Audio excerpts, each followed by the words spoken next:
I'm not afraid of...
I pledge allegiance to the flag of the United States of America and to the republic for which it stands, one nation, under God, indivisible, with liberty and justice for all.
Hello, Davis Middle School. My name is Wesley Jones.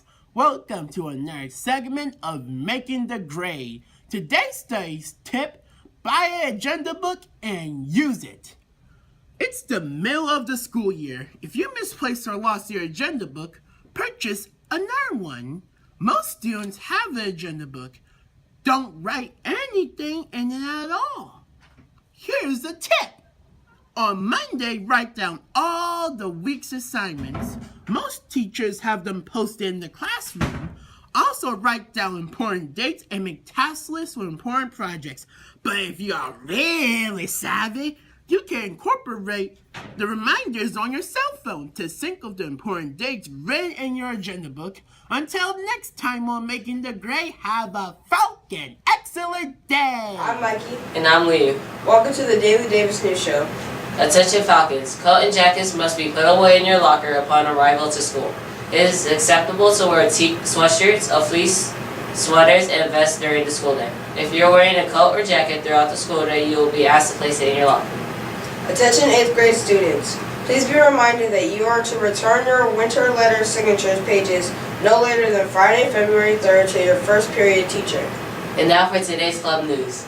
The first Charles County Winter Chess Tournament will be held on Saturday, February 25th at Thomas Stone High School. Please grab an informational flyer from the library and see Miss Gerhardt if you have any questions. You must register before February 22nd to participate.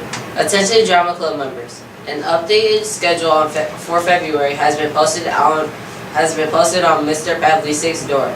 If this schedule affects your character, please make sure to take an updated schedule. Falcons, continue to serve with responsibility by disposing of trash and keeping Davis clean. Falcons, soar to excellence. Have a great day, Falcons.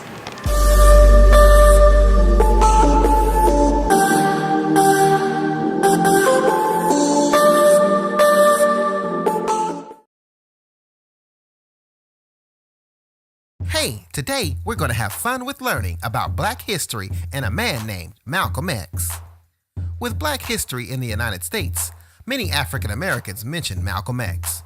Do you know who Malcolm X is? Malcolm X was an African American civil rights activist and minister. Right now, we will learn a little bit about his life. Malcolm X was born Malcolm Little on May 19, 1925 in Omaha, Nebraska. Malcolm was the fourth of 8 children born to Louise, a homemaker, and Earl Little, a preacher.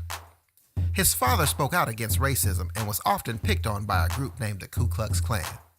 It was so bad that the Littles had to move from Omaha, and his father was later found murdered.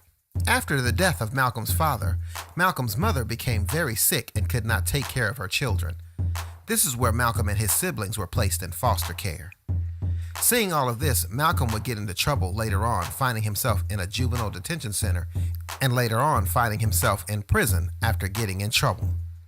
It was there his life would change when he discovered a religion known as Islam. After choosing the religion of Islam and joining the Nation of Islam, Malcolm Little would soon change his name to Malcolm X, where he would go on to be a well-known leader of the Nation of Islam. During this time, another African American civil rights activist was Dr. Martin Luther King Jr. Although Dr. King spoke about peaceful protests, Malcolm X was known for saying, "by any means necessary, and you don't have to have a peaceful revolution," when speaking against racism. Malcolm X would later leave the Nation of Islam and become a traditional Muslim, where he changed his name to El Hajj Malik El Shabazz. Malcolm X's life came to an end after he was assassinated on February 21st, 1965 in New York, New York. That is all for me, and I hope you enjoyed learning about Black history and Malcolm X, a civil rights activist and preacher.